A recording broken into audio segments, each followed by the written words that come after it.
Hello friends, দেখে এলাম যোদ্ধা। খুব হাইপ ছিল সিনেমাটা নিয়ে। তো কেমন হলো সিনেমাটা, পজিটিভ দিক নেগেটিভ দিক সবকিছু নিয়ে আলোচনা করবো এই ভিডিওতে।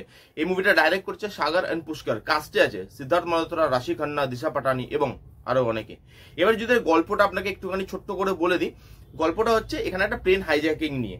একটা প্লেন হাইজ্যাক হয়ে যায় এবং সেই হাইজ্যাকিং এর দোষ পড়ে একজন ইন্ডিয়ান আর্মির ওপর, যেটা প্লে করছে সিদ্ধার্থ মালহোত্রা। এবার গল্পে এটাই দেখানো হবে যে সিদ্ধার্থ মালহোত্রা একজন ইন্ডিয়ান অফিসার হয়ে প্লেন হাইজ্যাক কেন করলো, কি তার কারণ, অ্যাকচুয়ালি কি সিদ্ধার্থ করেছে নাকি এর পেছনে অন্য কিছু রিজন আছে, এবং লাস্ট অব্দি এই হাইজ্যাকটা যেই কারণে করা হয় সেই কারণটা কি সফল হয়, এই সবকিছু নিয়েই এই সিনেমাটা দেখানো হয়েছে। এবার যদি সিনেমার পজিটিভ দিক আর নেগেটিভ দিক নিয়ে কথা বলি, প্রচুর হাইপ ছিল, আমিও এক্সপেকটেশন নিয়েই গেছিলাম সিনেমাটা দেখতে। কিন্তু সিনেমাটা কি সেই এক্সপেকটেশনটা মিট করতে পারলো, সেটার উত্তর আপনি এই ভিডিও শেষে পেয়ে যাবেন। এবার যদি আমি পজিটিভ দিক নিয়ে কথা বলি, এর ফার্স্ট পজিটিভ দিক হচ্ছে এর অ্যাকশন সিকোয়েন্সেস খুব ভালোভাবে শুট করা। যেরকম ট্রেলার দেখেও মেকার্সরা প্রমিস করেছিল যে অ্যাকশনটা খুব ভালো হতে চলেছে, এখানে কিন্তু অ্যাকশন খুব ভালোভাবে শুট করা হয়েছে।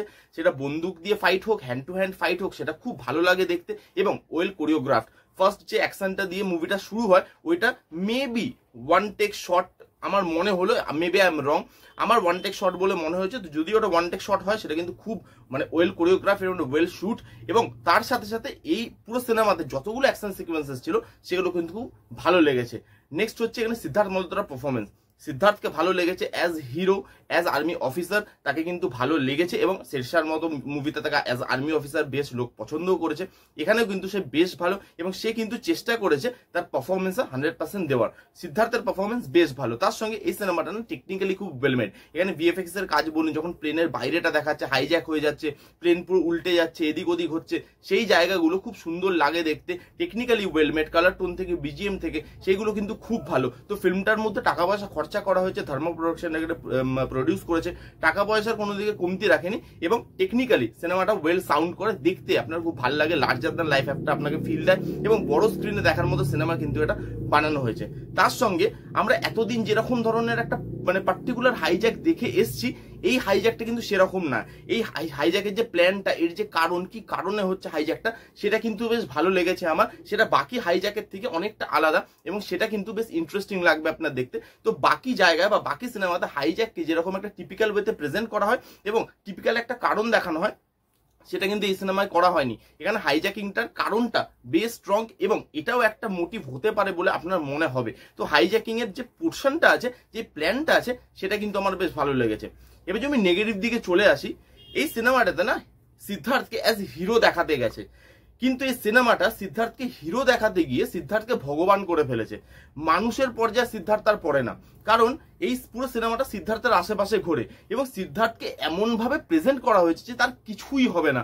তার গুলি লাগছে, বোম ফাটছে, চাকু দিয়ে কেটে দিচ্ছে, সে ইমমর্টাল, তার কোনোদিন কিচ্ছু হবে না, এরকম একটা ভাবে তার ইমেজটাকে প্রেজেন্ট করা হয়েছে হিরোইক জিনিসপত্র দেখাতে গিয়ে। বিকজ দেখুন, একটা হিরো সেন্ট্রিক ফিল্ম, তাকে তো হিরো ভাবে দেখানোই হবে, কিন্তু হিরো দেখাতে গিয়ে তাকে যদি একটা ভগবানের জায়গায় নিয়ে চলে যান যে তার কিচ্ছু হবে না, সেটা কিন্তু এই সিনেমাতে খুব খারাপ ভাবে দেখানো হয়েছে। এবং একটা পয়েন্ট অফ টাইমে গিয়ে স্টোরিটা না খুব প্রেডিক্টেবল হয়ে যায়, কারণ লাস্ট অব্দি কি হবে সেটা আপনি বুঝতে পেরে যান। আর এরকম ধরনের হাইজ্যাকিং এর গল্পে আপনি জানেন লাস্ট অব্দি হিরোই জিতবে, হিরোই পুরো বাঁচিয়ে নিয়ে চলে আসবে।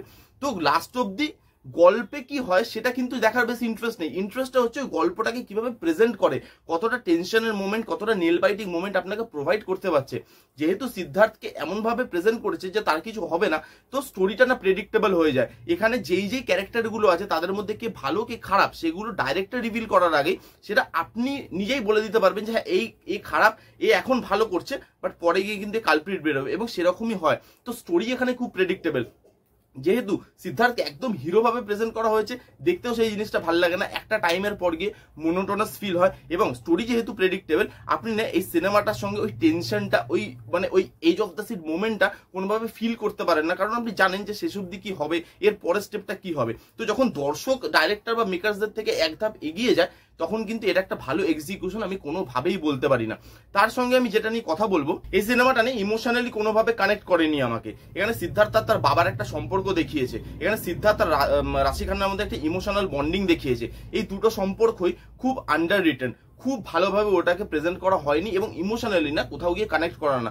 ইমোশনাল সিন দেওয়া হয়েছে, বাট সেই ইমোশনাল সিনগুলো তখনই ওয়ার্ক করবে যখন সেই জায়গাটা আপনি ভালো করে প্রিপেয়ার করবেন। খুব কম লেন্থের সিনেমা নয়, প্রায় 2 ঘন্টা 15 মিনিট টাইম এই সিনেমাটার। তার মধ্যে ইমোশনাল জায়গাপত্রগুলো কিন্তু দেখানো যেত, কিন্তু এরা ওই হাইজ্যাকিং এর পোর্শন, ভিএফএক্স এর পোর্শন, টেকনিক্যালি ওই জায়গাগুলো, অ্যাকশনের পোর্শন, এগুলোতে বেশি ধ্যান দিয়েছে রাদার ইমোশনাল পোর্শন যদি আরেকটু ভালো করে বিল্ড আপ করা যেত তাহলে আমার মনে হয় অ্যাকশনের সাথে সাথে ইমোশনটাও কিন্তু লোক ফিল করতে পারতো। তার বাবার সঙ্গে, রাশি খান্নার সঙ্গে ইমোশন, এই জিনিসগুলো ভালোভাবে ওয়ার্ক করতো ফিল্মে এবং এই সিনেমাটা আরো ভালো সিনেমা হতে পারতো। এবার যদি আমি বলি আমার এক্সপেকটেশন কি মিট হয়েছে, একদমই হয়নি। যোদ্ধার থেকে আরো অনেক বেশি এক্সপেকটেশন নিয়ে গেছিলাম। তো আপনারা এবার দেখুন, দেখে জানান যে কেমন লাগলো যোদ্ধা। আমার মোটামুটি লেগেছে ওয়ান টাইম ওয়াচ, ফ্যামিলি নিয়ে গিয়ে একবার আপনি দেখে আসতে পারেন। এই ছিল যোদ্ধা রিভিউ। কারা কারা দেখেছেন কমেন্ট করে জানান, যারা দেখেননি তারা গিয়ে দেখতে পারেন। এবং এই রিভিউটা কেমন লাগলো জানাতে ভুলবেন না। রিভিউটা যদি ভালো লাগে তাহলে please give it a Thums up, like করবেন, কমেন্ট করবেন, শেয়ার করবেন, চ্যানেলটাকে সাবস্ক্রাইব করবেন। আপনারা একদম সাবস্ক্রাইব করছেন না, তো চ্যানেলটাকে সাবস্ক্রাইব করবেন। দেখা হচ্ছে নেক্সট ভিডিওতে। ততক্ষণ bye bye, take care and be safe.